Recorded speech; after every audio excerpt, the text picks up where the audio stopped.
A microphone. Hello, everyone. Tom, aka Nostradamus.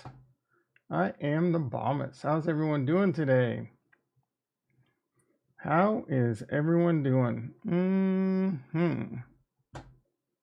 Another fantastic, glorious Monday. I am tired. Yeah, so I've been working really hard on trying to lower my cortisol. You know, that stress hormone. I gotta tell you, man, I feel like the last 2 weeks just went out the window after yesterday, and then with the Super Bowl coming up, no bueno, no freaking bueno. I haven't had a good night's sleep, and I don't know. Remember when I was complaining about that chest pain last week? Anyway, poll time. We need a poll. I don't know, but yeah, my sleep has been in the red. Yeah, I get like 6-7 hours, but it's red. I don't know what's going on. Try and like I haven't changed anything. I'm open to suggestions. What does it take to wake up rested? I don't know. Anyway, ding ding ding ding. We're late on the bell. I'm ding ding ding ding ding ding ding ding ding ding. I think the futures were down. I think the stock market was down. Oh, the end of the world. Bitcoin's crashing again, right? Oh, we don't have the light on. Let me fix that situation. Let there be light, says Tom. I don't know. I've been I pretty much spent all morning watching a bunch of like post game interviews. I know all you nerds don't care about football, but you Cincinnati Bengals fans, man, you a bunch of whiny ass bitches, man. I tell you. There was one dude I follow in my Twitter feed. He was just like he was having a 5th grade tantrum in Twitter. I'm just like, bro. You're gonna have a hard time coping this week. All right, let me get Tasty Works going. So tasty in the morning. Throw the coffee down your throat hole. It's hot. Oh no. Call your boss. Wipe that pus up. You know, my last video, I see that there's 1 like in the chat or 1 like on the video already. I appreciate whoever that was. My last video had 46 views and 1 like. That's all I'm going to say about likes the rest of the video. I might mention it. Just, please tap the like button later, but come on. It takes a lot for me to roll out of bed, waddle over this chair, and hit record live, right? It takes and then start babbling. It takes a tremendous amount of effort, a lot of calories burned, a lot of my time out of the day. At least you could do is take the 1 second. All right. There we go. We got another like. Thank you. So tasty. It's hot. Oh no. Call your boss. I need a poll. Let's see. I mean, do we do the old faithful? Is the Bitcoin bottom? Is Bitcoin going to crash? It's hot. Oh no. I got a poll.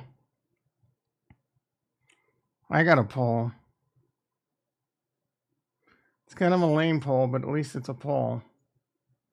Calm down. It's not football related as much as I want it to be. All right, let's get a poll going. Engage with your audience. Start a poll. The Fed will raise interest. Wait. Let's see. How do I do this? There might be a better poll. Ben Armstrong, better known as Bitch Boy, posted on Twitter, I think yesterday, if the Fed raises the interest rates by 25 basis points, the market will go up. If they raise it by 50, the market will crash. Okay, dude. I'm sorry, but you don't know that. You know how many times, like if you knew in advance what was going to happen, you think what the stock, dude, you have no idea how the market's going to react. You think, and you might be right. You might, but the market might be like, say they raise it 50. I wouldn't be surprised if the market started screaming because the market's like, hell yeah, Fed ain't joking around. We're going to squash this shit. We're thinking ahead 6 months. Shit's on like Donkey Kong, right? That could just as easily happen, bitch. But the Fed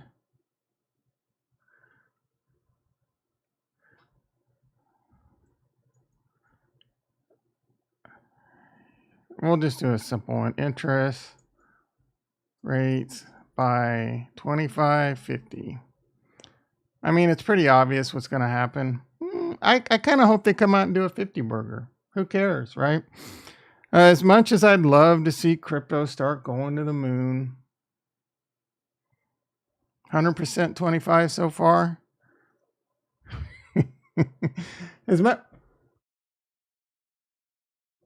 I YOLO'd my bag. I got a little bit of money, not much, right? Like nickels and dimes left to buy into this crypto market. Actually, real quick, let's see what's going on. The stack market, Nasdaq's down 150. The end of the world's coming. A lot of stuff is going on in the world. World War III, Europe's getting tied in the war. We're sending tanks, lottie-dottie. Like, now Iran and Israel are going at it. Iran sending drones to Russia. And I think I saw a tweet where like what Russia's concerned that, or no, the United States is concerned that Iran's sending drones to Russia. I'm like, okay, you can't really complain about that. We're sending tanks and all kinds of fucking planes and shit to Ukraine. I mean, are Russia allies not supposed to help them? Just because they're enemy, are they just supposed to just, you know what I'm saying? What's good for the goose, not good for the gander? You know what I'm saying? The whole war kind of frustrates me because it's like the Bitcoin market. It's heavily manipulated. There's some evidence. Anyway, I'm not going to go down that rabbit hole. So the Nasdaq down 150, E-mini S&P down 26. I don't know if there was any earnings this morning. I think we got some big earnings this week. Apple, Amazon, shit like that. Let's take a quick look. Actually, let's finish what's going on here. Bitcoin. Is Bitcoin doing a little pump right now? It looks like it might be by the futures. Oh, no. Is Bitcoin in backwardation again? How did that happen so quickly? No, it's not. All right. I'm so used to Bitcoin being in backwardation. All right. So the future price is ahead of the spot price. One person thinks 50 basis points. It wouldn't surprise me if the market were to continue to scream up.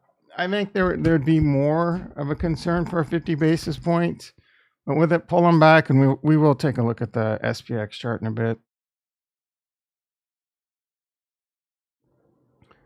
All right, natty gas 273, that continues to plummet. Crude oil, I heard crude oil was in fuego after all that Iran shit. So let's see. Yeah, crude oil, guess not. I mean, it is pushing $80 a barrel again. Silver up 13 cents. Gold, what's gold doing? 1943, hanging around that near all-time highs. And bonds down about 10 ticks, 129, almost 130. 5 ticks away from 130. All right, let's see. Let's pop on over to the charts first. Let's see what's going on with this SPX chart. There is a trend line. There's a lot going on here. We did break all of them. We did break the 50. There is a potential of a golden cross coming here, right? If this continues to go up, that will be a golden cross. That is bullish. We are above the falling dynamic wedge, and this is on the weekly, right? So I don't know. Is this going to come all the way back down and back test and fall back in? Who the hell knows, right?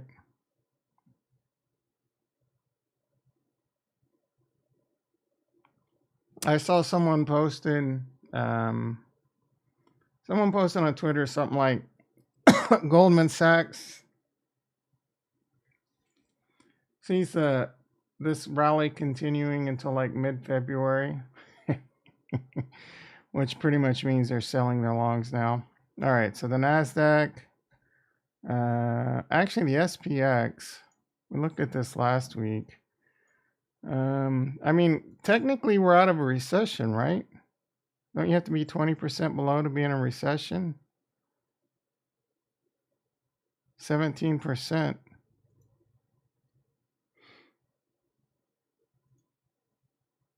Currently 15%. or 15% from all-time highs, which is pretty crazy, all things considered. I didn't expect it to get a lot worse, to be honest. The NASDAQ, I looked at this last week too. Same thing. It's outside of its falling dynamic wedge or whatever. I thought it was going to come all the way down to here. It still might. 26%. So the techs are still in a recession, I guess. What does it require? Like, they keep changing the rules, but if the S&P is not in a recession and the NASDAQ is, like, how do you look at that? It's GDP though, right? It has nothing to do with the stock market. So that's more like is that a bear market? I can't keep all that shit straight. All right, let's see what's going on with crypto. Bitcoin did push 24,000 a couple times last week. We did have a pump one day, and I was starting to look a little jiggy again yesterday. And I woke up this morning and all hell broke loose. Chicken Little, the sky's falling or whatever, right? How does that go? So it actually did look like it got over 24,000 yesterday. No, 23,960. Ricky in the house. How you doing, brother? What do you think about topless cat? I didn't understand that.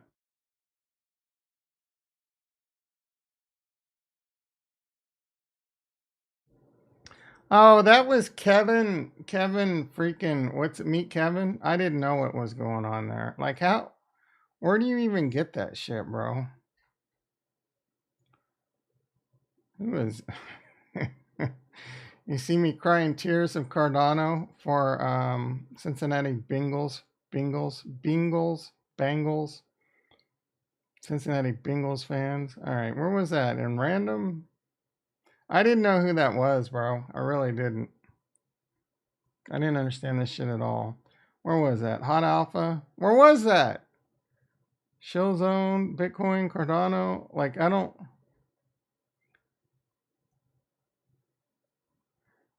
you posted that somewhere in the Discord.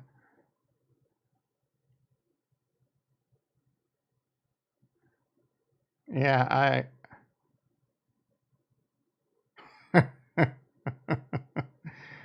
oh my goodness. Like, is that a chick or a dude? Like, it has to be a dude, right? But it almost looks like a chick. I'm assuming that's Meet Kevin. You can tell. I mean, I'm no one to talk, so I'm not going to criticize.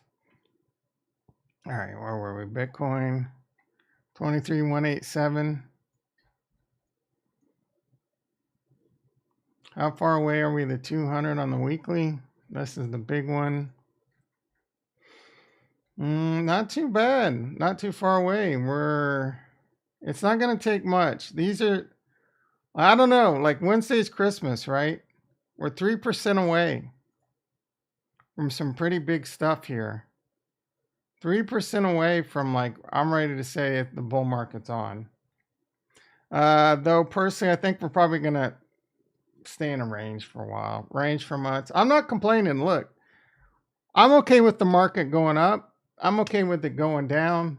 I'm okay with it going sideways, right? It's been like, this has been a very boring ass bear market, but it's been a very good opportunity to accumulate. If it goes back down, it's been sideways. It's just long. I'm still dollar cost averaging in, and I'm still finding money to buy every now and then, right? So it's been sideways for 12 months. I got some DeFi that I got going on that I'm really freaking excited about. So the longer it's in a bear market, the longer I can accumulate those tokens, right? Whether there's a lot of stuff going on Cardano this week I'm excited about. I'm really excited about Radiant over on Arbitrum. We'll take a quick look at that today in my plan there. Big things, as the title says, big things this week in Cardano. We have the JED launching. Some people are complaining that, like, the minimum deposit for the JED is 5,000 ADA. Let me cry some tears of Cardano. Do you like? I almost think it's too little. I don't want a bunch of retail asshats wanting to put, like, trying to, like, retail trade the jet, retail trade Shen. Oh, let me put in 50 Shen and try and double my money, or 58, and like try, just go in and out all the time. Like I need a better understanding how this platform works over time. 5,008 is a lot, right? Right now, that's like close to $2,500. That's enough for me to go like, that's enough for me to be like, I don't know if I want to risk that much, but I might YOLO it, right? There is a lot of risk. With risk comes reward. The JED this week, Liquid Finance this week, a little bit of infighting and bullshit on Twitter between like ADA, the ADA fan base. I'm ADA, AADA, not ADA, the Cardano coin, and like Liquid. I'm just like, dude, shut the hell up, guys. Let them do what they do. I'm excited about the Liquid launch. I think it looks pretty cool. Bitcoin trying to get a little bounce to the outs right now. We got, what is the USDA coming soon? We got USDM as another stable coin.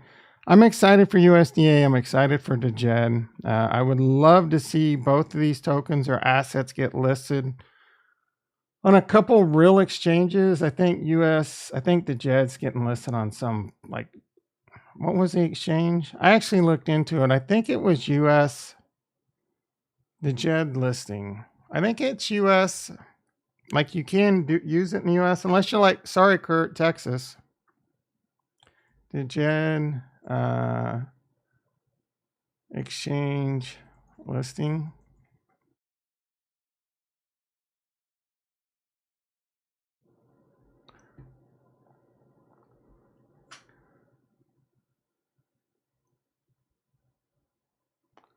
MinSwap and Muesli, I'm sure these are decentralized. I'm sure Wing Riders will have it, and I'm sure Teddy Swap centralized. I could have sworn it was on some weird, I can't remember the name of it. Singapore BitTrue, that's right. So I did look this up. I believe you can use this in most of the United States, except for like New York and Texas, or I know Texas was one of them. I like this because I want a good way to get a fiat on-ramp to Cardano. I hate it when you have to buy the asset, send it over, and trade. It's a tax event, right? I don't want, and I got long-term capital gains. I don't want to F with all that shit, dude. So I know CryptoVisor, but he waxes on about he wishes USDC would come over there. I don't know how I feel about that. USDC was native to Cardano. I think it would be a good thing, but it could also be a bad thing. I don't know. You know what I mean? Personally, I would love to see USDA and the JED be wildly successful. With USDC still may come. Who knows? There is some budding partnerships that we talked about last week with Cardano and Cosmos. I'm really excited about. Cosmos Layer 2 on Cardano is what it's being billed as, I guess. I mean, the World Mobile Tokens Tendermint, which is the consensus for Cosmos, they're going to be a Layer 2. What's his face? Chuck talked about that. I get to see Charles Hoskinson watching my videos. When I call him Charles Hoskinson or Chuck, he probably would throw a conniption. I love you, Charles. I'm just a goofy person. I don't know what to tell you. Anyway, the JED's going to be used on here. It might be interesting. I could see myself maybe buying the JED over here and sending it over immediately. We might test the waters with that. All right, Bitcoin 23,241, Ethereum 1591, Cardano 38.4. It did touch 40 cents, I think, yesterday. Like right, or 39, yeah, 40 cents. So 40 cents seems to be a pretty big resistance right now. I had it at like 44. 44 might be the next one. 40 cents is just kind of like this, round number. Stranger in the house, how you doing, brother? ADA going to 56. You missed a decimal point, brother. ADA going to $5.60. I do think ADA is going to have an explosive year this year. ADA, I've talked about this all the time. ADA has a really low float, meaning like 80% of its stake. Now, look, I don't know how much. That's kind of a misleading number, though, because it's not locked in staking. It's extremely liquid. You can. Excuse me. Your wallet can be delegated to stake, but you can still spin the coins immediately. You can still immediately put shit into DeFi. Like there's no unlock period. So that whole thing's kind of a misleading number, if we're being honest. Like where other coins, usually it's like a 7-day, 14-day, 21-day, 28-day. So it's really locked. But Cardano is extremely fluid. So that being aside, I now the more I discuss this, the more I think about it. The float's really not that low because your Cardano could be staked and you can sell, right? You can immediately sell. And if you're selling your ADA, the percentages, because it's based on the wallet. Your wallet's staked. You stake your wallet, it stays staked to the end of time. So if you sell your Cardano in that wallet, you know what I'm saying? Or unless you move it to, and why would you have a wallet that's not staked? What am I missing? Like, why would you not put your wallet on a delegator? Anyway, Teddy Swap has their FISO coming out soon, probably in a week or so. I think they're announcing those delegators today. Oh, what does that mean, Tom? I don't know. Actually, where? I thought I had a link. Did I close it? I might have closed it. Oh, here we go. Teddy Swap. I forget what this stands for. FISO. Fair Initial Stake Offering.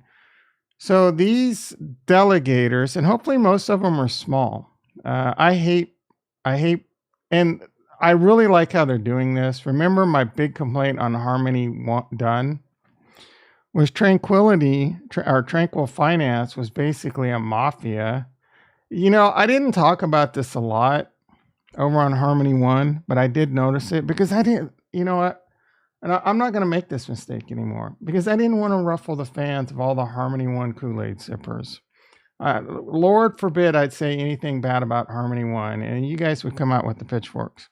I saw a lot of the same people being part of all these different projects. It was always like a couple big ass whales spinning up these projects like crazy, trying just basically trying to shovel in your cash, and if one of them hits, they hit. Now, I don't know if that's the case with DeFi Kingdoms or not. I feel like that possibly, but I did see a lot of that. And then Tranquil Finance, I don't know that necessarily Tranquil Finance had any bros on their team that were part of a bunch of different rug pulls. I really don't on that one, but I will say I hated the way they did the St1. Like they picked a couple of their buddy delegators to benefit from it, is the best I could tell. And it was a very ugly situation. I'm sure that's still the case over there. Like I had a delegate. I'm like, yo, bro, I want to be, I want to be involved in this. And like, they didn't even care. Right. So I like the fact that all these people put in their application. And as far as I know, everyone gets a fair shot, and they're just random number generator, 1 hour every block. Right. So the top 10 will be FISO. My understanding is you can delegate your ADA to that validator, and you're going to get Teddy Swap tokens or whatever that shit's called on top of your regular ADA rewards. So I would, I personally, I'm going to move I feel a little bit bad because I love the bro that, but I'm going to move my shit over and probably you know, get some free Teddy Swap tokens. I think their name is dumb as hell, but I wish them all the success. Word on the street is they got a good team, I guess. I don't know. I mean, I think we took a look at some of their bros and they had decent backgrounds. I just don't understand why you come out with dumbass names like this, right? Teddy Swap. How can you Costco in the house? Hey, sister, how you doing? Like, how can you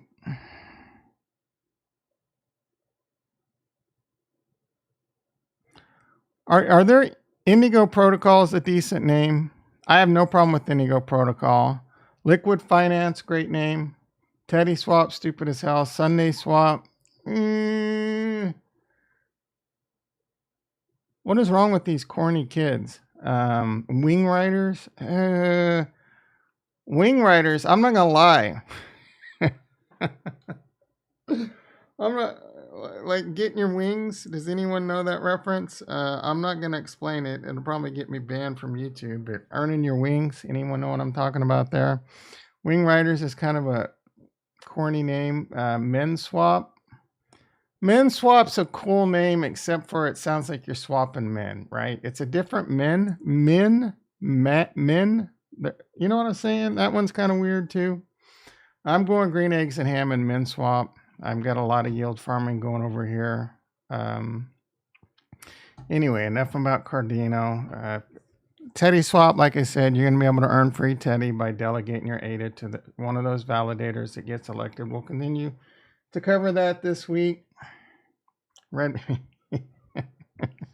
Shh, Ricky, you're going to get me in trouble. I used to... No.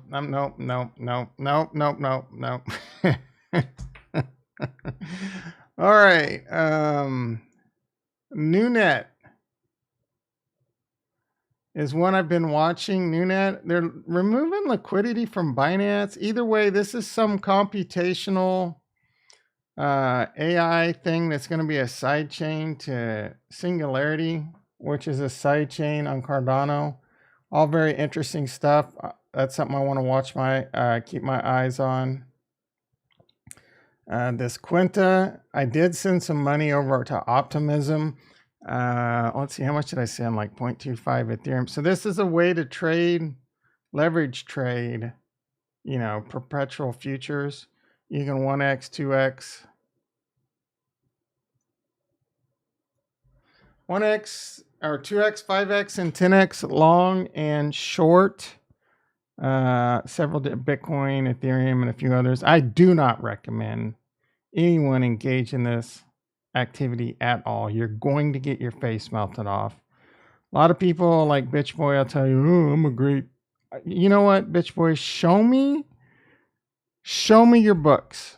Show me your entire trade history, and I bet you probably haven't won. Can you start with I used to... Come on, you can't start with I... Oh, yeah, no, it was... Totally. I used to wear Red Wings, but I just kind of wanted to shut the whole conversation. When I fought forest fires, right, I used to wear Red Wings, different Red Wing, but oh, I saw a little bit, like they kept showing that Red Wings are sweet. I don't know about that. They kept showing a commercial to that, like some new forest fire fighting show. During the game yesterday, and I watched the first couple minutes. Hollywood, man, I tell you, so that was their CDF. Wait, California Department CDF. So the show's about the CDF. I work for the USFS, the United States Forestry Service, and we would work in combination with each other, and it's basically the same thing, but one's paid by California, and they were full time. And then I was like just part-time during the summer or whatever. This is back in the college days.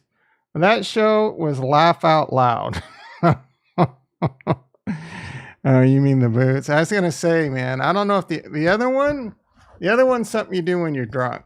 Like when you're like 12 beers in, you're like, fuck it, right? Anyway, I digress. Anyway, I did send 0.2 ETH over to Optimism, which is about $300. I might YOLO depending on what happens Wednesday, right? And I'm talking like take $300, 2x long or 2x short Bitcoin or Ethereum, right? Depending on what I feel, or maybe I'll just be patient and try and like wait till we hit the 200, then short it, or wait till we hit the 200, go above it, come back down and bounce back up. I do feel like there is some opportunity to F with leverage, and I might do this over on Radiant too. We'll look at that in a bit. I do not want anyone in this audience, even I barely even want to talk about it because I don't want you doing it unless you really understand the risk and really understand the fact that you can get your face melted. You should not mess with margin hardly ever. And if you're gonna, you need to understand you can lose. You can freaking lose. The market will humble you. So I have a certain amount of money that I'll say like, okay, I'm willing to take 5 Ethereum, deposit it on Radiant, borrow cash, buy Ethereum, and loop it back in, right? I'm not doing that now, but there might be a point in future history where I like, okay, I know the bull market's on, right? I'm gonna do it. And I don't even know that I'll really talk about it that much because I don't want people to follow me just because I'm doing it. Again, I understand my risk management. Most people don't. Again, I might take $100 and long or short Ethereum or Bitcoin at certain levels at like a 2x. If I lose $300, I lose $300. You know what I'm saying? I'm not taking $20,000 and 10xing on a wild gamble. Right? It's just a little cortisone cream soothing an itch. Trying to turn a nickel into 15 cents. You know what I'm saying?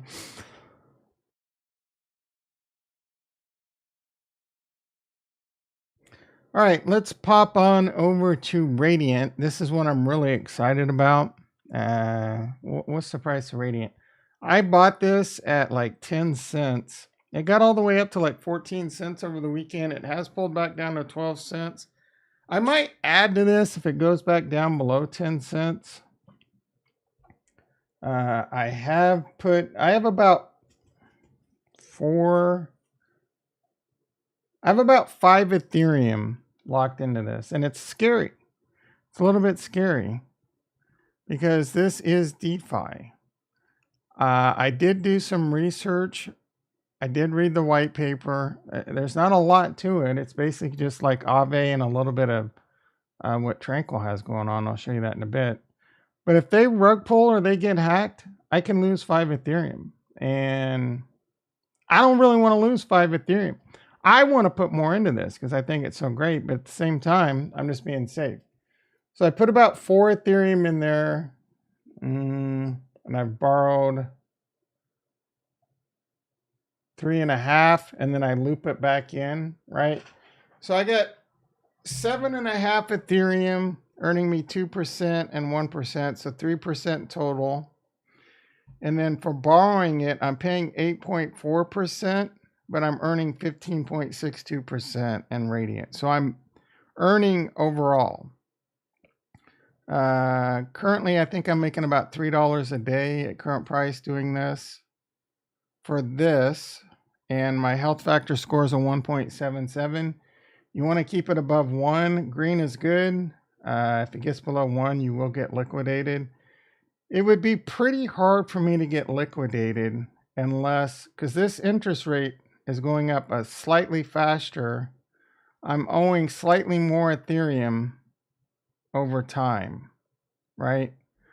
I need to think about that. If Ethereum continues to go up in price, paying off that loan sucks a little bit. Maybe what I should be doing, oh, wait. Borrow. Maybe I should be borrowing cash instead. A little bit less interest.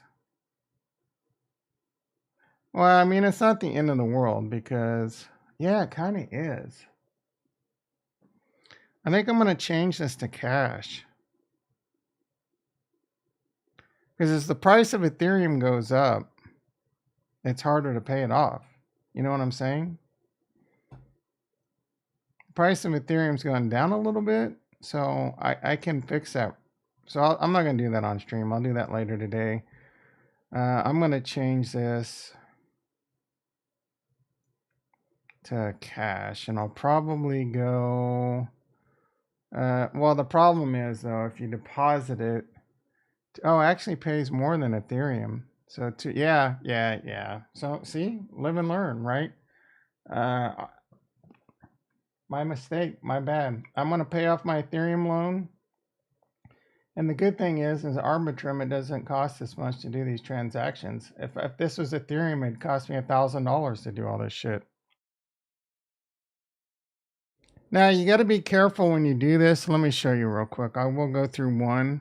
You got to pay the loan off. And so you either have to have Ethereum in your wallet, which I do, but you need to do, all right, so you need to withdraw.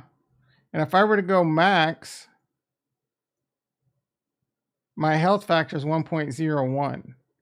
So that's way too risky. Like, I probably won't get liquidated as long as I do the transactions fast enough, but why would you know what I'm saying? So we need to go back and do like maybe 3. 1.06. Even that scares me a little. We'll just do 2.5. Now I'm kind of might just go through the process. We ain't got shit better to do, right?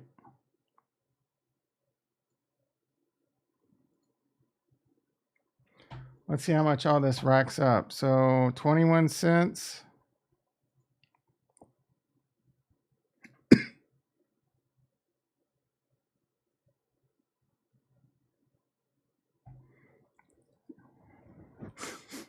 Really fast.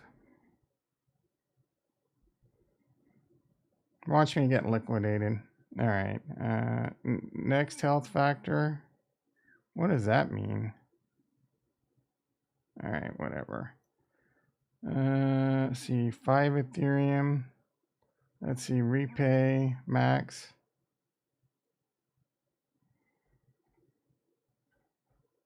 Insufficient funds. What? Well, that's not good. Oh, wait, I don't want to spend all my money. I didn't go through with that. Because then I'd have no gas money left. Oh, I almost made a big mistake there, boys and girls. I'm glad it told me insufficient. Wait, insufficient funds? What the hell's going on here? It looks like we got some shit waiting.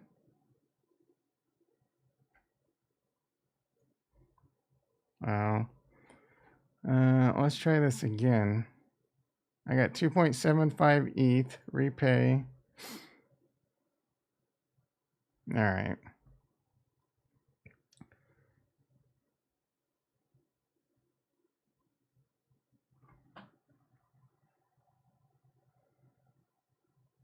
Now, I really like what's going on here because I'm going to earn interest in Ethereum, and I think it's going to go up in value and just crush the loan I'm paying on cash. I can't believe I didn't put 2 and 2 together like this before. All right, so now I'm at a 4.14.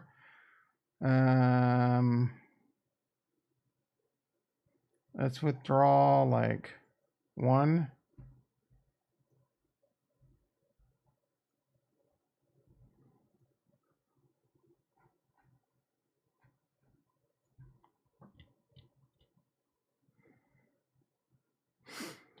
I wonder how well it handles paying off the loan. It used to drive me nuts on Tranquil Finance. You'd pay off the loan, but then you'd go on the dashboard to be like you still have 0.000001 Ethereum on there. And I'm just like, bro.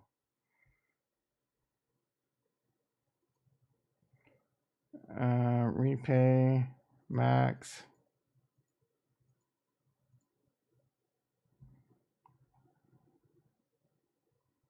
Come on.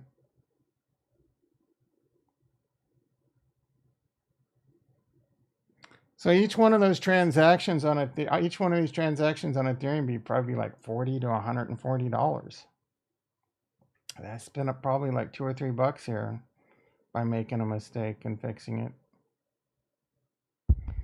All right, let's go to the dashboard and see if I have any. All right, that's freaking great. I love that. All right, so let's take a look. DAI is 3, 4, 5%. I like DAI. USDC, this is deposit, is about 3, 4, 3, 4. All right, let's see what the borrow is. DAI. Ooh, snap. DAI's paying 14%, and you're only paying. Oh, this is a no-brainer. This is a no-brainer. We're going to borrow DAI. Max. We'll do like 4,500. Nope. We'll do like 4,000. Nope. We'll do like 3,500. All right, 1.51. Oh wait, we can do like 4,000. Right, it does take me down to 1.32, but calm down, everyone.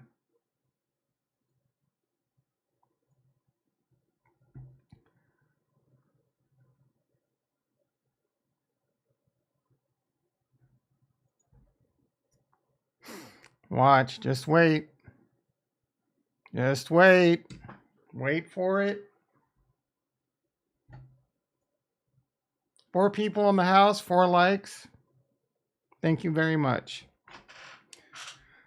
All right, my health factor. I don't, this thing right here scares me. The health factor, the safety of, all right. Why does that, 1.32, we're in the yellow. We're in the yellow, but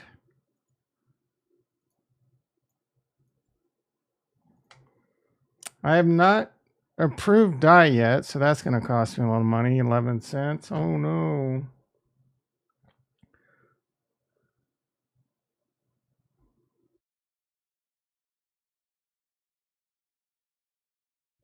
See, I raised my health factor up to $2. I mean, 2.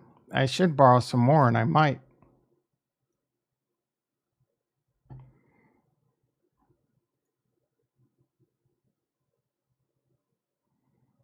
So I'd be up to like $5,000 in gas fees on Ethereum right now. This is why I'm so freaking. Do you not understand how bullish Ethereum I am? You know, I love Cardano. You know, Cardano's my first love, but Ethereum is going to, these layer 2s, Ethereum. You want to know how you invest in Radiant? You buy it. I mean, I'm not Radiant. Yay, Radiant, Arbitrum. I love Arbitrum. You know how you invest in Arbitrum? You buy Ethereum. You buy Ethereum, you send it over to Arbitrum, and you DeFi. Do you not think DeFi is going to explode again on Ethereum, especially with these layer 2s? Last bull run, it cost you an arm and a leg to do anything over here. Now it's just like, this is cheaper than Harmony 1. 17 cents. That shit was getting up to like 50 cents, 60 cents a transaction. This is why I'm not bullish all these EVM compatible VC shit chains. I won't mention any names like AVAX. 3.3 health factor. Oh, that's way too high. A 3 health factor, that's way too high. We need to degen that bitch up a little bit. We need to degen that bitch up. Oh, 2.17. All right, borrow. Max, we'll go 2,000. Yeah.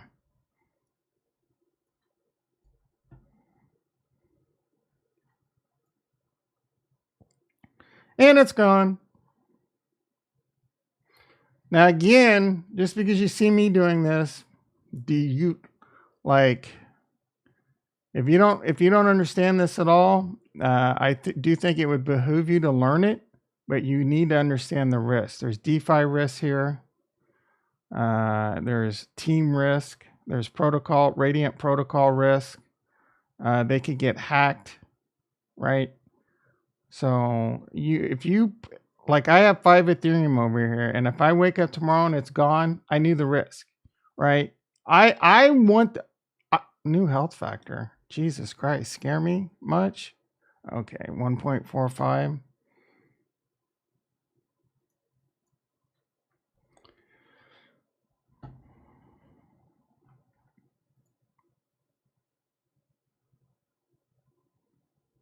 This is some advanced level heavy stuff I got going on right here. I'm not gonna lie. If it's over your head, like eating an elephant, one bite at a time, right? Send whatever. Like, first of all, if you don't have like at least $500 you could risk doing this, you shouldn't be doing it, right? This is not for someone. This isn't get rich quick overnight type shit. Like, if you send $500 over here and you can't afford to lose it, don't even waste your time, right? I got a 5 Ethereum, 10,000 plus. 5, yeah, close around 10,000 over here. All right, so my health factor is 2.01 or 1.73. I should throw a little bit more into that, but anyway, I got $6,000 earning me 5% interest. I got another 6,400 earning me about 3.5% interest. I got another 6,000 earning me 14% interest in Radiant. These Radiant tokens, this is my YOLO this bull run as of right now, and I'm paying 6.72% interest. So I think my Ethereum is gonna, if Ethereum goes to $5,000, it's gonna be super easy for me. Like this, it's almost too hard to explain. So I also, all right, so as you earn Radiant, you can take these and you can lock them up and earn protocol fees. One thing I learned is you can't buy Radiant and lock it up that way. So when I'm talking, and I'm gonna wait for that to get a little bit higher value probably. Let's see how much it costs. See, this costs 42 cents to lock that. So I'm gonna wait till this gets to like maybe 20 or 50 bucks and I'll lock it. And when you lock it, you earn, well, let's see, where is it? Dashboard, earn Radiant, deposit, no, borrow, manage. Yeah, so when you lock it up, you earn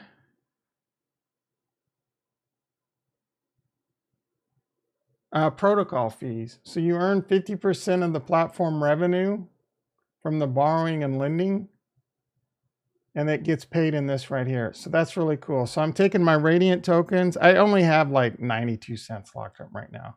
I'm gonna wait again, like till it gets like 20, 50 bucks. I don't know. I'll probably give in at like 20 bucks and I'll start looping it in. But 20 bucks and you're paying 40%. What is that? Like 8?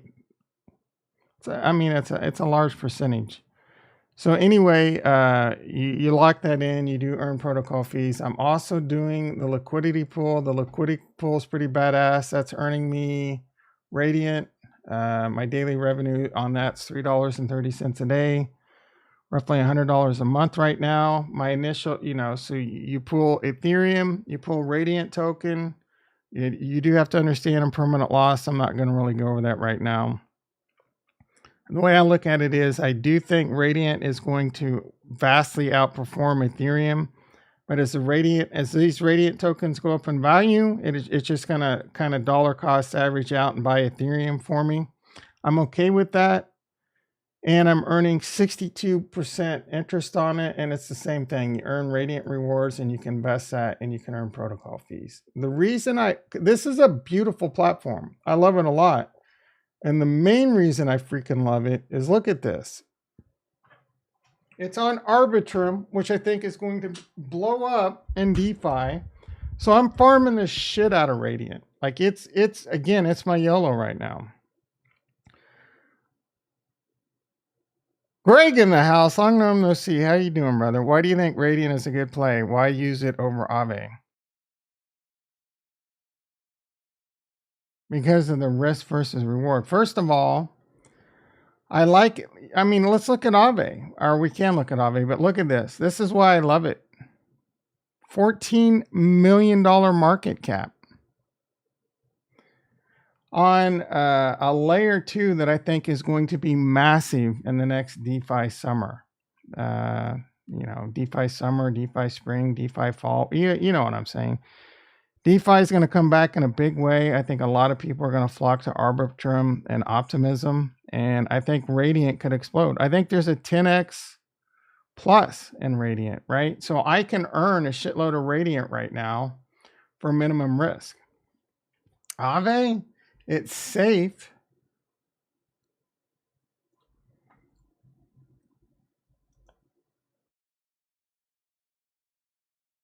And if you're happy with Aave, Aave is a lot safer.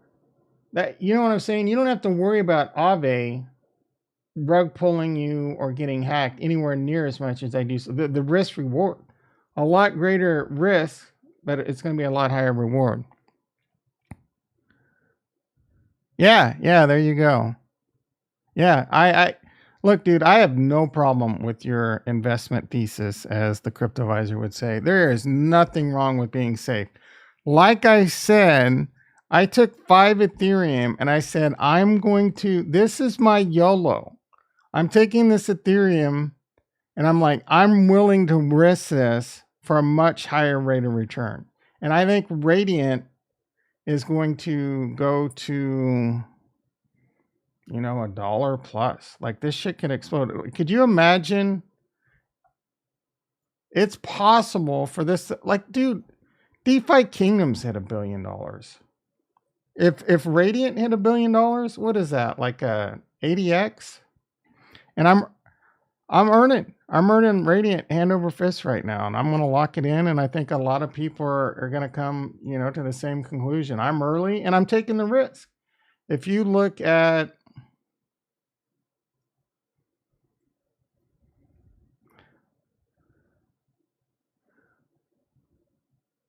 yeah, so that I agree with you. I did read their white paper. The only con I can say about Radiant is there's nothing, you can't find out anything about the team. Whether that's good or bad, that's up to you. I am in their Discord. Their Discord is kind of small. And again, I understand the risk. I really do. There's only 3. I mean, it's still early, bro. But again, I am not by any means suggesting anyone do this unless they really understand. I don't need anyone kind of told me, you told me to get into Radiant and they rug pull. I'm like, bro, I told you that was a risk. But they're 205 million TVL, which is nothing. They're the number 2 on TVL on Arbitrum. I also have a little bit of GMX. I think GMX is pretty cool. That's doing. I only put like $250 over there. But Aave, let's take a look. There is nothing wrong. I just don't know. For me, and this is me, right? Not you. This is me. I agree. Aave is more battle tested, but it's still DeFi. And Radiant is a fork of Aave. Whether or not they're on top of their shit, I don't know, bro. I don't know. But markets. DAI, you can earn 3%. That's not bad. Tether, Ethereum. Let's see. You can only earn 0.5%. So it's a lot. You can't really make money over here by depositing Ethereum. I mean, 0.5%. Like, I would rather put it in Lido Finance and earn 3.5%, 4%, 4.5%, right?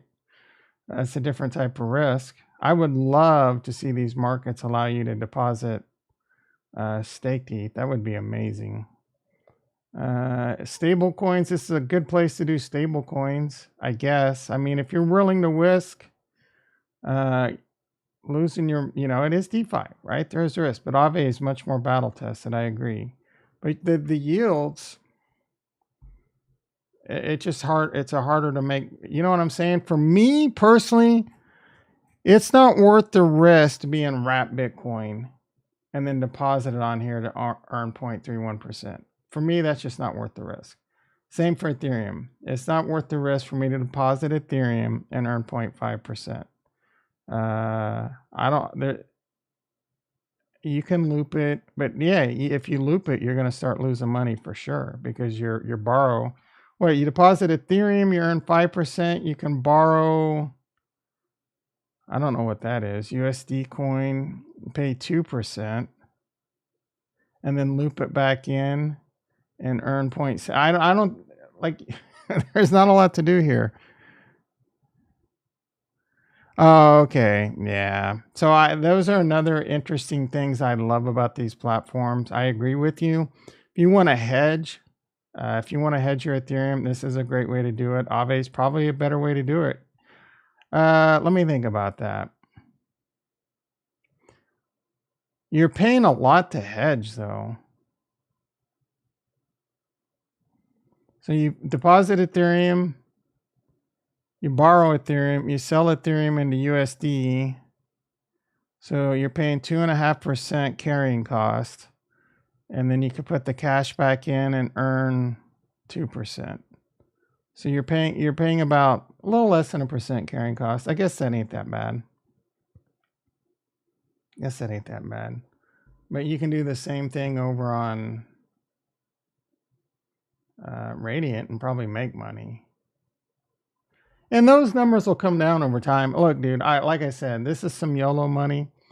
I'm going for it. If I wake up and my 5 Ethereum's gone one day, I will cry. I will cry a bunch of Cardano tears. But it is what it is. Just like the Jed's launching this week, I may put 5,000 in it. I think there's a lot of good risk versus reward there. I think if the Jed doesn't succeed, it's not going to be good for Cardano in general, right? So, I mean, will Cardano last if the Jed fails? Probably, but maybe not. You know what I'm saying? Either way, like I said, I do think Ethereum is the best investment on the board, and that is not financial advice.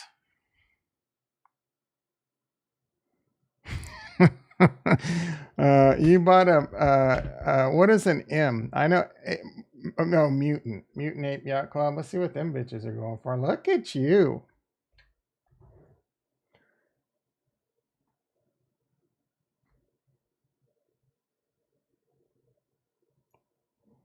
I have wanted to buy like a Bored Ape or a CryptoPunk.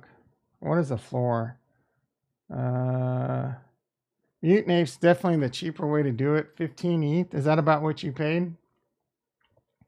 That's not bad. Down 43%. You're kind of making me want to buy one.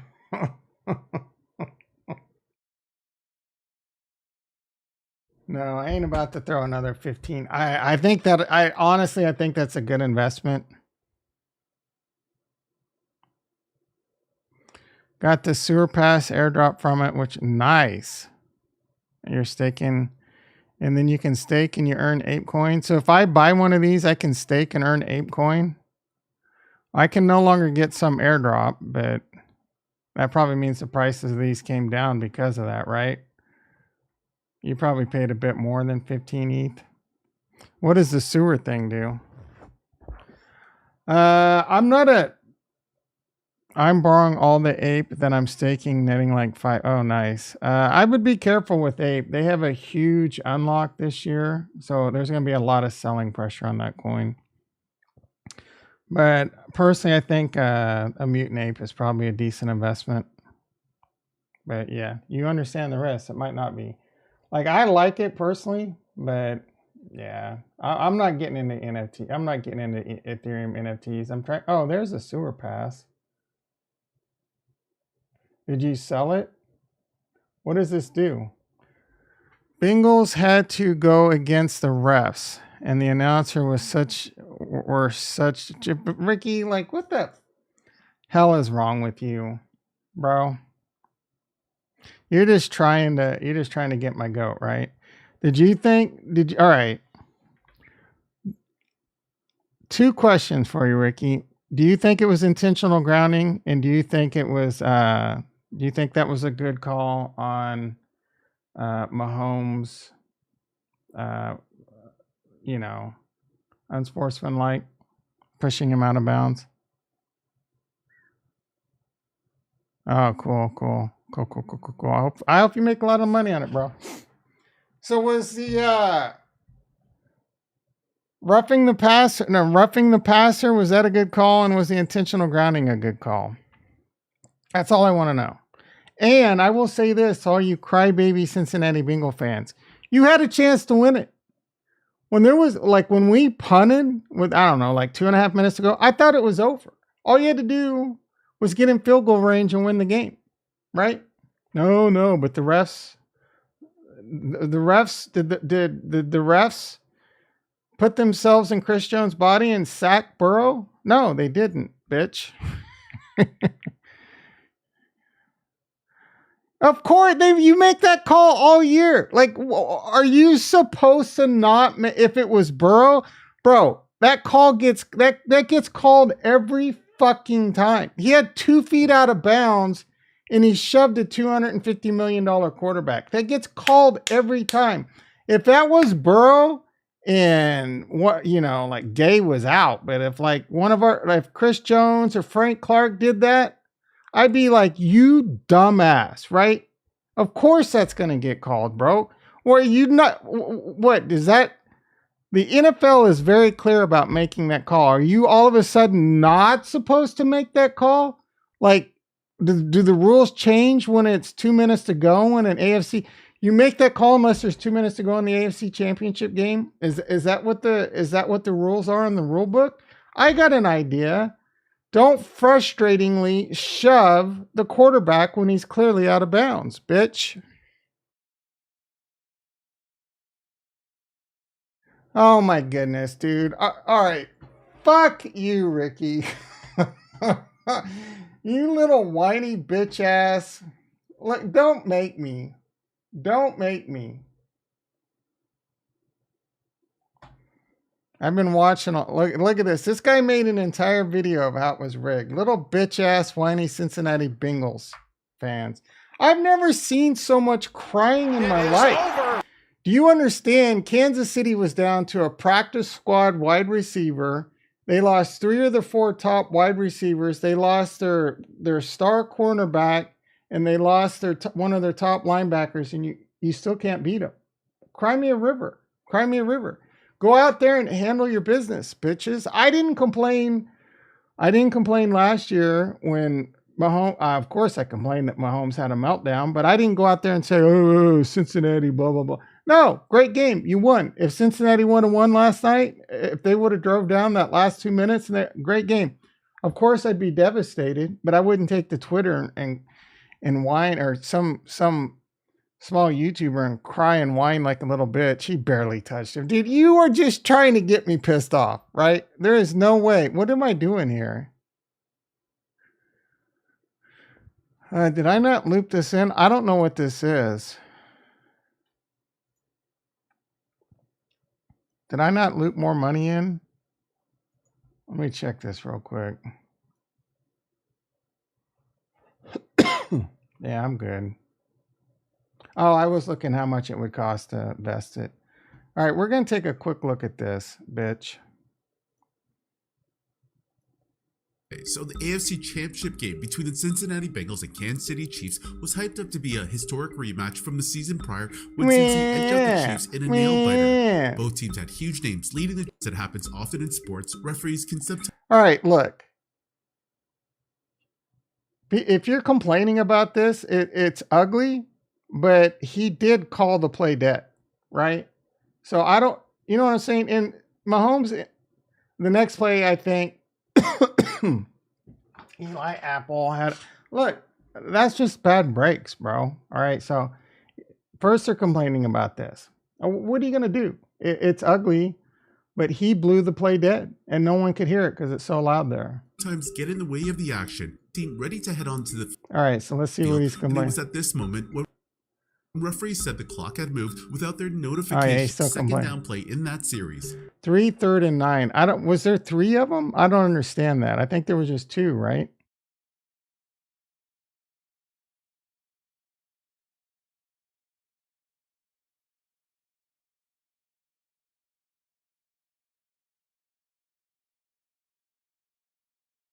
Anyway. Anyways, Cincy was furious, but they had no option but to try and stop the Chiefs again on 3rd down. And lo and behold, as they sacked the Chiefs QB on the very next play, Bengals corner Eli Apple was called for a PI in the secondary, Don't which pass gave the home team interference. a new set of downs. Eventually, the away team stopped the Kansas City Chiefs, but not before losing some important field position. With the Bengals starting the ball from their own 6, there was a questionable non-call on Joe Burrow when it Okay, dude.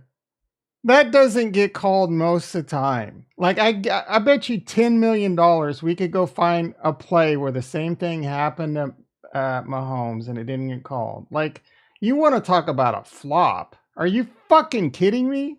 the away team stopped the Kansas City Chiefs, but not before losing some important field position. With the Bengals starting the ball from their own 6, there was a questionable non-call on Joe Burrow when it appeared that the QB took a shot that could It's too hard to tell from that angle. So I'm going to be fair. That looks like a bit of a flop, but it's too hard to tell from that angle how much, like, did he just like put his hands on him, or did he, it didn't look like he did this, right? It didn't look, it didn't look like he just kind of like, that looked like a flop. Again, I need to see it from a different angle. Very well had been called roughing the passer. And then later, near the end of the 4th quarter, Cincy found themselves facing a 3rd and 6. Okay. Like, Ricky, at least you're being honest here. There is the line of scrimmage. He kept doing that the whole game, right? He did that like 6 times, and he just got the refs kind of used to it. And every time I'm like, is that intentional grounding? Like, first of all, I thought you had to be out of the tackle box, but if there's there's no receiver in the vicinity, and there's the line. I was like, I was screaming up and down, how was this not intentional grounding? And then they finally got the call right. So kudos, right? I'm sorry. There's no argument here. After an intentional. All right, they're going to say this, bro, was in like he throws the ball and it hits this lineman in the foot, and they're going to say that this was the intention. Are you kidding me? Grounding penalty on second. Watch. It's going to hit like this guy or this guy. Down, despite running back Samaje Perine seemingly being in the... Dude, it like went below this guy's legs. The line of scrimmage is right here. He's like 7 yards. No, I'm sorry. He threw that directly. That is the definition of intentional grounding. Cry me at Cardano River. In the area of Joe Burrow's throw. This led Cincinnati coach Zach Taylor to lose his mind at the officials, and you could kind of understand his frustration after what he wait. being in the area of Joe Burrow's throw.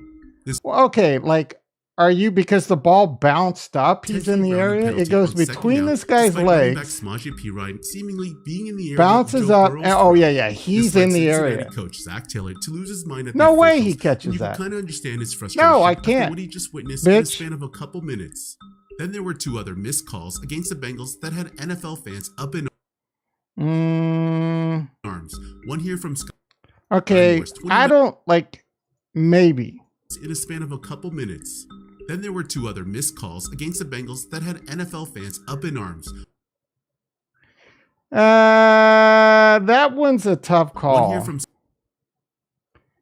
he kind of stopped, right? That one's too hard to tell. That whether or not that gets called, sometimes it does, sometimes it doesn't. I don't know what to tell you. Taylor to lose his mind at the officials. I guarantee you that all these, like, they didn't call this holding. Those shits get missed all the time, right? I guarantee you, if we looked at this film the right way, we could find stuff on the other side of the ball too. Kind of understand his frustration after what he just witnessed. This is just sniping to fit in there and to get clicks. Missed calls against the Bengals that had NFL fans up in arms. One here from Sky Moore, like he stopped. Punt return that set up the Chiefs' game-winning field goal. As you can see, wait, we can get a better look at this. Missed calls against the Bengals that had NFL fans up in arms. One here from Sky Moore's 29-yard punt return that set up the Chiefs' game-winning field goal. He stopped, bro. He stopped. He didn't push him or anything. The guy turned around and ran into a brick wall and fell down. Okay, but this one, remember the Burrows play we saw earlier, Ricky? Watch. Bengals defender. Oh, this isn't the... Really taking a knock from behind. This is a completely different play. I think this one here, near okay, here we go. The end was the most. He's got 1 foot out of bounds. Egregious call on the play where. All right, that one's too hard of an angle. First down. The QB took a shot on the sidelines. God damn it. I need this in slow motion. Can we slow this bitch down? 0.25. There we go. The Chiefs.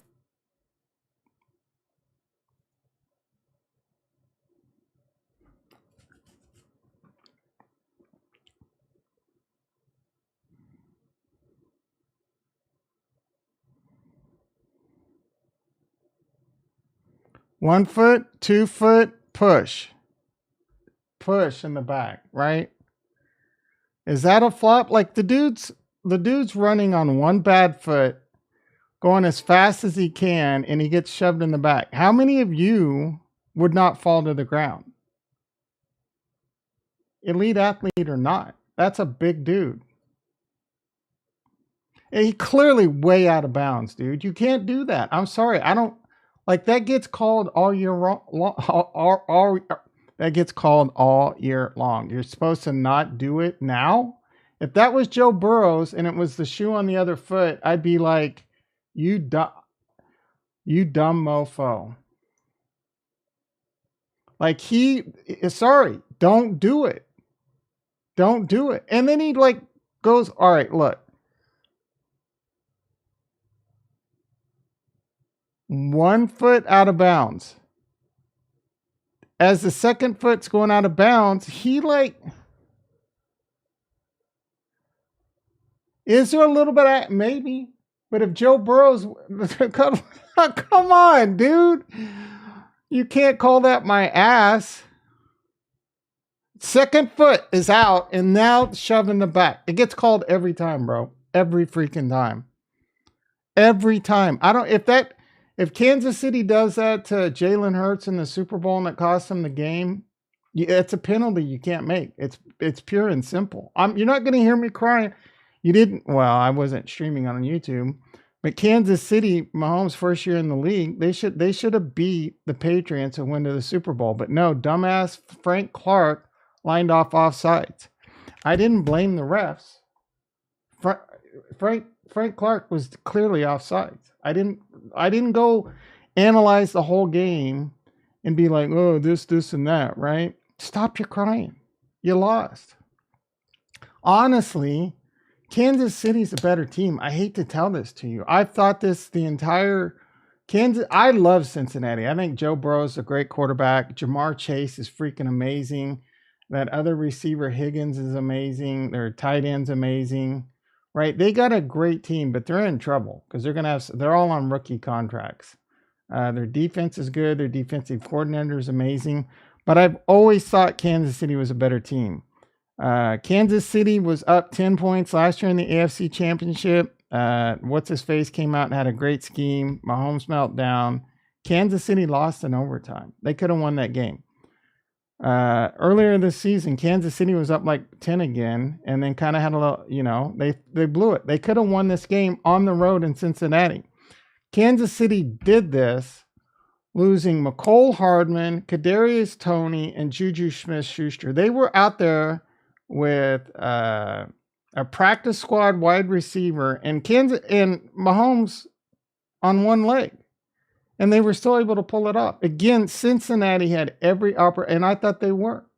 I was so bummed with 2 minutes to go. I'm like, yeah, this game's over. Chris Jones came up big. The defense came up big yesterday, and you lost. Take it like a man. You'll be back next year. Stop your little whiny bitching. All right, I'm done. I'm done, bitch.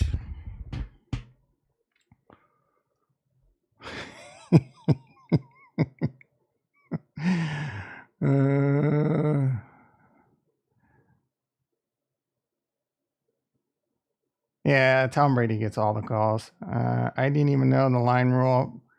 Yeah, it has to get past the line of scrimmage. Yeah. Washington, yeah, it was a terrible game. I had San Francisco and Kansas City in the Super Bowl in my pool. But after San Francisco looked so bad against who did they beat last week? I can't even remember. The Giants? No. Yeah, was it the Giants? I don't freaking remember. San Francisco didn't look that good last week. The Eagles look great. I'm very concerned for the Super Bowl because of all the injuries. I mean, Juju didn't come back. Kadarius didn't come back. I don't expect McColl to be back for the Super Bowl. It'd be great if he is. He's been dealing with that pelvis injury all year. But without Snead, without Gay, without Juju, without, like, how does Kansas City, if Kansas City doesn't have Juju and they don't have Kadarius Toney, you just double team, freaking double and triple team Kelsey, and then or double team Scantling, double team Kelsey. Like, what's you got a Sky Moore? Oh, and I got to tell you, man, putting Sky Moore on punt returns last night had me a nervous Nelly boy. Ricky just rooting against me all year, man. Fly Eagles fly. I'm happy. Like, honestly, I want Kansas City to win, but I like the 4 teams remaining. So any one of the 4 teams remaining winning, I'm okay with. I even like San Francisco, even though San Francisco fans, I live in Cali, so I live a few hours from the Bay, so San Francisco fans are annoying as shit. But I love Kittle. I'm a big fan of Brock. I love Debo, right? They got a lot of great players I enjoy. I like Philly, man. I like Jalen Hurts. I love Kelsey, right? I love Jamar Chase. He's an amazing talent. I love Burrow. He's an amazing talent. So if Kansas City would have lost, I'd probably root for the Bengals. But if Philadelphia wins, I'm happy for Jalen. I'm happy for Kelsey, even though Kelsey already has a ring. Yeah, I know you're messing with me. The quarterback will be. Yeah, I just hope. I hope. Oh my goodness. I hope we can deal with the. I hope we can deal with the injuries and Mahomes too, man. Because Ndamukong Suh wreaked havoc on Kansas City in that last Super Bowl with Tampa Bay, but Kansas City's offense was decimated. So offensive line was decimated. So now our offensive line's good, but we just I mean, losing Juju and losing Kadarius Toney are big. And McColl. I mean, we've been without McColl all year, but it was fine because we had Juju and Kadarius for most of it. But now, like, if those 3 can't play, bet the farm on Philly. Yeah, Mahomes, all these people, look, Burrow, I think, is bar none the second best quarterback in football. Like, I'm Josh Allen. He's good, but he's not, I don't know that he can carry a team to a Super Bowl. Burrow can definitely carry a team to a Super Bowl. This is a Peyton Manning, Tom Brady like matchup that's going to last for ages, most likely. Burrow is amazing, but there is no question. First of all, at the beginning of the season, people were trying to say Josh Allen is just as good or better than Mahomes. All right, calm your jets. And then it turned into, after Cincy went on their thing, and now it's all of a sudden Cincy, Burrows is better. And I'm just like, you are so thirsty for this narrative. There is, dude, I hate to break it to you, but no, I'm sorry. Burrow is amazing, but Burrow doesn't have any MVPs. He doesn't have any Super Bowl rings. He doesn't, you know what I'm saying? No Super Bowl. Like, if Burrow would have beat Kansas City, made it to the Super Bowl, got a ring, and got an MVP, then you can start having the conversation. And he was close. But Mahomes, in my opinion, like, if Mahomes was on Cincinnati and Burrow was on Kansas City, do you think Cincinnati would just breeze through and win everything, right? They'd probably go undefeated and win the Super Bowl. That's how stacked that offense is. And their defense is, really good. So, and Burrow would probably struggle. You know what I'm saying? Like, if you could start an expansion draft, if you're on and you could pick any player in the entire NFL, who would you pick? Would you pick Mahomes or Burrow? I mean, it's a tough choice, but I take Mahomes. The injury is a bit of a concern, but like, he won't be that great. No, I don't get Flacco. You're saying Burrow won't be that great? Dude, he's freaking good. Bro is good, but he's got a lot of good talent around him too. But he's really accurate, really smart, really good. I think he has the potential to be a first ballot Hall of Famer for sure. For sure. All right, 7:51 a.m. Sorry, me and Ricky went on a little. There's probably no one left, but besides me and Ricky. Let me take a look. 5 people now. It's 5 likes. Thank you, everyone.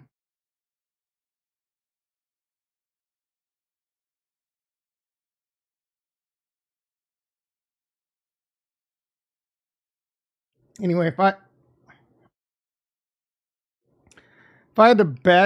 had to bet right now, I would bet on the Eagles. But we'll have to see how the injuries shake out.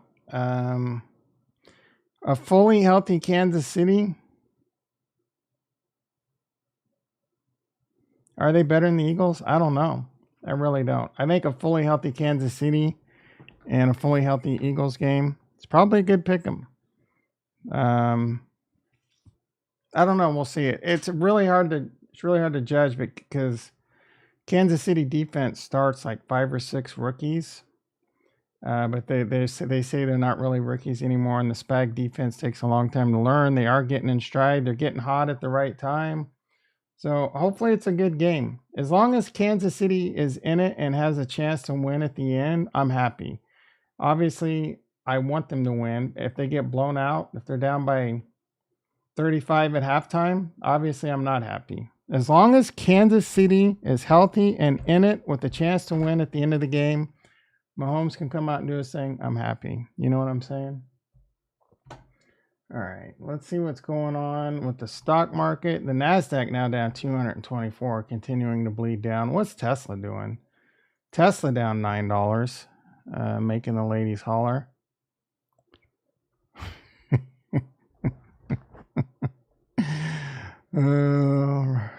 Ricky, what am I going to do with you? Do I have to just ban Ricky?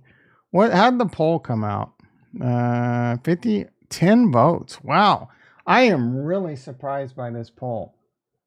50% of the people think we might raise it by 50 basis points. Wow. Excuse me for that.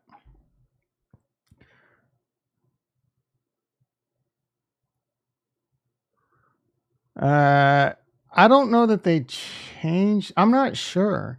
Each team gets a possession, right? They did mention yesterday that this is like the first time with the new playoff rules.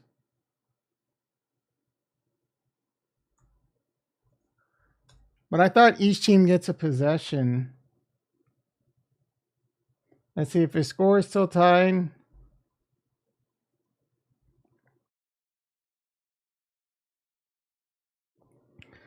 Unlike great postseason games cannot end, blah, blah. If the score is still tied or the second team's initial possession is not ended, the teams will play another overtime. So there's another overtime.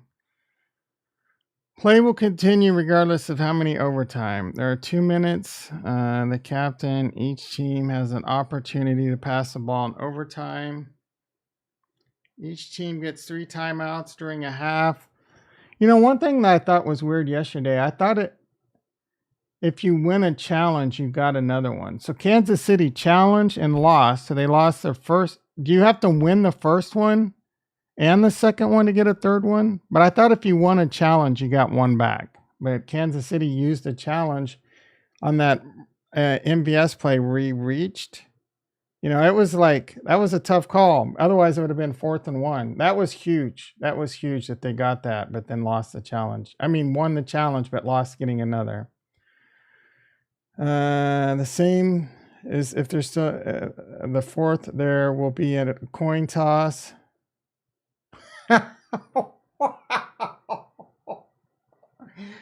After 4 overtimes, if there's still no winner, like that's almost impossible. The game's decided on a coin toss. Can you imagine if that happens sometime in the future? Have to win both challenges to get. Yeah, okay. That's kind of what I assumed after I talked through that. That's kind of I mean, if you win a challenge, you should get one back. You know what I'm saying? It's not my fault the rest screwed up. If I challenge, you should get one back regardless. Oh, what are they supposed to do? Play them until they die? Play them till like someone dies of a heart attack on the field? Yeah, it's kind of, the odds of that happening. The odds. Let's see. Like if what they don't really. Each team will have an opportunity to possess the ball. All right, so if Cincinnati gets the ball and they score a touchdown, right? Kansas City gets the ball, they score a touchdown. Does the next score win? They don't really say. Wait, overtime. Let's see. No more sudden death play where the game ends on any score. So in regular season, any score. So I know each team gets a chance to possess the ball, but like if Cincy scores, Kansas City come back and tie the game, does Cincy win on any score? Or does, no matter what happens, Kansas City gets the ball again? The one thing that kind of sucks about this whole thing is if whatever team scores, the other team's 4 down territory. You know what I mean? So getting that extra down really can be kind of a hard advantage to overcome. Prostate. Refs had more first. Oh my goodness. It looks like we got one person to come into the chat because of my title.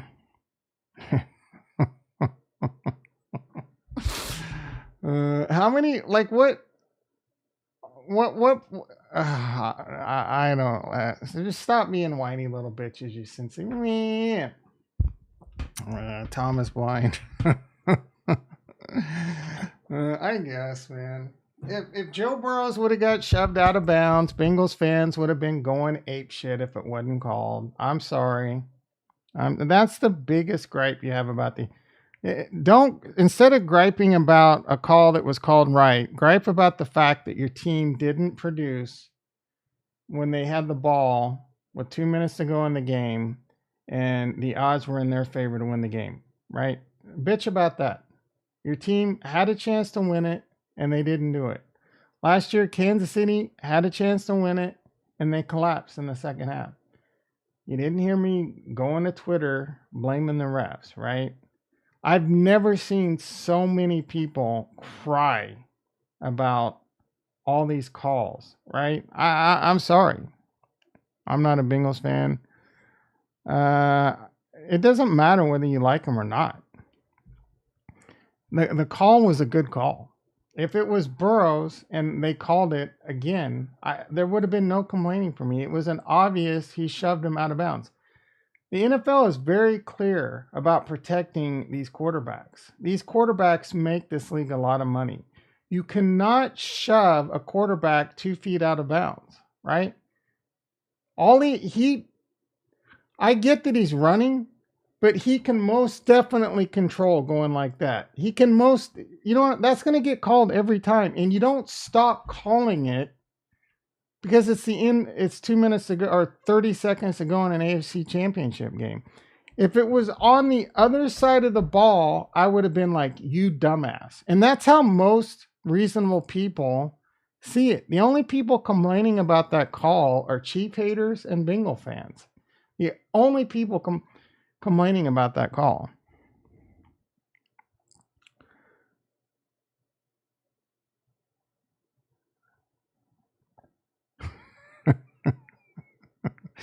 Well, Mahomes going to yell in pain no matter what. He's in pain. On the other, what are you talking about? You'd be saying the same. I wouldn't. It was a good call, bro. It's a good call. You gotta be more mentally better than that. You cannot shove a quarterback when he's out of bounds. The rules are very, very clear about that. You cannot shove a player, let alone a quarterback. But a quarterback's going to get more love. That gets called no matter what, every freaking time. The Bengals guy blew his knee out. Did he really? Osama or whatever his name? Oh, my goodness. You're going to make me watch this again? I hate you, Ricky. I got to go to work, bro.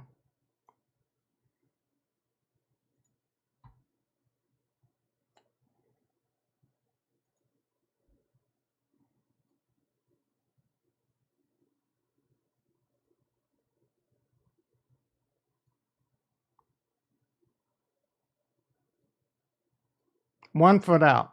1 foot out. You can't tell. 1 foot's out. It's it. You can't shove him. It's that simple. As of right now, you shove him, it's a penalty.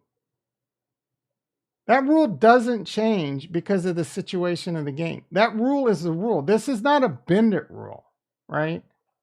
This gets called 100% of the time. 2 feet out. Shove, elbow shove in the back in hand.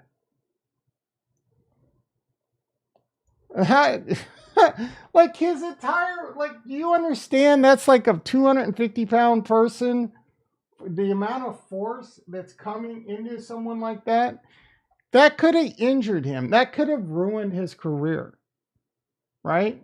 Who knows? He could have blown his knee out and ended his career. There are very clear guys. You can't do that. I'm sorry. Stop your whiny little bitching. That gets called every time. All he had to do was not shove him. That's it. That's simple. Don't shove him. Like, how could you? How can you argue that? I'm sorry, you can't.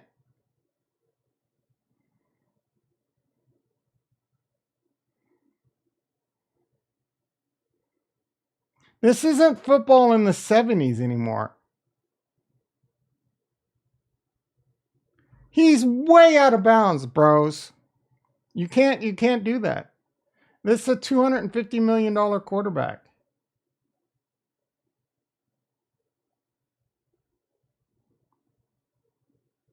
Look, clearly, second foot clearly out. No, I'm sorry, you can't. It gets called every time. I have no protect these people, man. I don't want Burrows to get injured. I don't want these I love this game. I don't want these players to get injured because of some bullshit. You got to call that every time. Again, this isn't the 80s. This isn't Roger Staubach in the 70s. This isn't what's his face. Terry Bradshaw. It's a different game now, right? We're trying to protect the players. Leroy in the house. How you doing, brother? Leroy coming in with some Bitcoin. Retro. Where does this mofo come in all late and shit? Retro in the house. Oh, never mind. Just got to one of the, let's see. Leroy says Federal Reserve does not approve Bitcoin banks in Wyoming. I mean, obviously, I saw some news where like Janet Yellen or Elizabeth Warren doesn't want. I don't really know that like they're trying to pass these laws like Arizona's trying to make Bitcoin legal tender and shit. I don't really think states can do this kind of thing, to be quite honest. Who is that sexy mofo crying a tear of Cardano's for Bengals fans? Do the sideline angle. What do you mean? That could have killed who? It could have killed Mahomes. Am I supposed to feel bad that this guy did a dirty play and blew his knee out? I mean, that was a frustration. That was a frustration shove. Pure and simple. You can't do it. I'm sorry. You can't do it. All right, everyone. I am 5 minutes late as shit to work. My apologies if you don't like football. This is usually a crypto channel. We did discuss a lot of crypto. I did talk about my favorite YOLO. I'm really excited this week. We got the Jed launching on Cardano. Super Bowl. I'm working. All right, you're not going to get me started. Oh, you can't do that, Tom. You can't say you can't get me started. Not finished. Watch me. I bought some eggs this weekend. I'm trying to psych myself up to eat those and try and working myself into keto. All right, where was I going to go? We were going to check the market really quick, wrap this bitch up. NASDAQ down 204, trying to make a comeback. Tesla now down 7. Go Chefs And let's see, Bitcoin 2317, Ethereum 1584, Cardano 38, Atom $13, Harmony done. Oh shit, what's going on? Like, what? Someone explain to me why Harmony One's doing anything, but it's over 2 cents. Fedora continuing to get waxed. Everything else is pretty boring. Ergo $1.80. Ergo's holding up pretty good. I do have me a small bag of Ergo. Love me some Ergo. CryptoVisor sold all of his Cardano for Matic. Man, I don't hate Matic. I mean, I hate Matic, but I don't hate it as an investment. You're not getting my money. I thought I had ICP on here, and then he bought ICP because of Big Boy. Anyway, probably won't stream tonight unless the spirit strikes me. Hit them like buttons, hit them subscribe buttons. I'll be back 6:30 a.m. PST. Be there. Enough and square. Love you all.